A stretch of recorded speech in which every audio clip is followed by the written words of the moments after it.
Sanitation workers continue their protest in the national capital over the issue of non-payment of salaries. The protests raise fears if Delhi will witness another round of garbage crisis. Let me now go across to my colleague Piyush, who joins us live from the national capital. Piyush, give us a sense of what's really happening as we speak.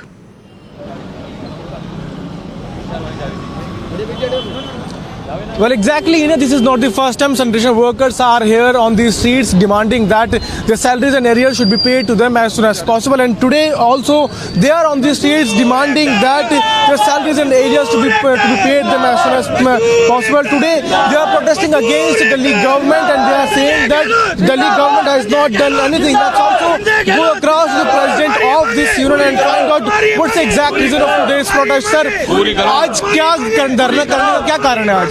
देखिए, हमारी demand वही है। हम चाहते हैं, जब माननीय high court ने दिल्ली सरकार को क्लियर डायरेक्शन दे रखी है कि इन लोगों को समय पर वेतन दिया जाए, तो समय पर वेतन क्यों नहीं जाता? इस महीने की सैलरी फिर हमारी ड्यू हो चुकी है। इसके अलावा हमारा बकाया एरियर है, बच्चों की ट्यूशन की फीस है, 5-5 डीए रुके में। जब तक इन समस्याओं का स्थायी समाधान नहीं होता, ये आंदोलन ऐसे जारी रहेगा। अभी भी हम लोग भूख हड़ताल में बैठे हुए, धरना हमारा चालू है। आगामी 27 फरवरी को दिल्ली में बहुत बड़ा आंदोलन करेंगे दिल्ली सरकार के खिलाफ हम लोग। आज बाइक्स पे कई सारे लोग आए हैं सर, कारण क्या है, क्या रीजन है कि आप लोग बाइक्स पे आ जाएं?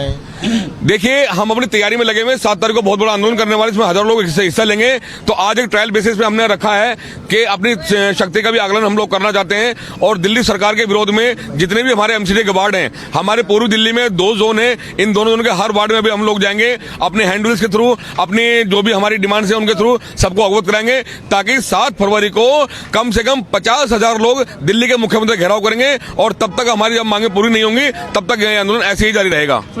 As you can rightly heard from people here at Tilakpuri area of national capital, where they are saying that they are going to intensify their protest as far as the non-payment of their salaries and arrears is concerned. Let's also go across to more people and find out what are their plans of carrying out today's protest. Sir, आज bike पे आप आए, क्या कारण है? Bike rally इसलिए निकाल रहे हैं भाई, तो हमारे एरियल तनख्वाह कुछ नहीं मिलती, टाइम ना तो तनख्वाह मिलती, तनख्वाह का सलूशन नहीं है आज तक भी। एक मैसेज छोड़ना हमें, ये तनख्वाह नहीं आ रही हमारी, ना बोनस आ रहा।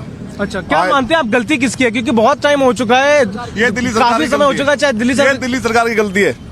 ना तो हमें पक्का करा जाता एकदम, ना सरकार कोई सुनी नहीं रही। 20-20 साल में पक्का कर जाता। दिल्ली सरकार कहती है अपना काम कर चुकी है, कॉर्पोरेशन कहते हैं उन्होंने अपना, उनको फंड नहीं मिले हैं। क्या मानते हैं गलती किसकी है सर? सर, ये तो दिल्ली सरकार की सरेआम गलती है। खुला शोषण कर रहे हैं, हमारे भूखे मजदूरों के पेट पे पांव रख कर राजनीति कर रहे हैं, चाहे वो केंद्र सरकार हो चाहे दिल्ली सरकार हो।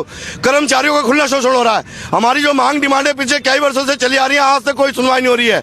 चौथा वित्त आयोग अगर ये दिल्ली सरकार लागू करती है तो हमारी कुछ समस्या हल हो सकती है, नहीं तो हम लोग दिल्ली में सड़कों पर उतरेंगे और अपना प्रदर्शन जारी रखेंगे। So indeed, here people are very frustrated as far as non-payment of their salaries are concerned. They are saying that they are going to intensify their protest in coming days. Absolutely. And here they are gathered and they are going to take out a bike rally from here and they will move towards different areas and will demand that their demands should be fulfilled as soon as possible. Remember, this is the issue to which we have seen blame game, in which Delhi government has been claiming that they have paid funds to MCD and MCD has been saying that they have not received it. But at the end of the day, not only the MCD workers but also the common people are suffering due to the strike which has been called by the sanitation workers. Back to you.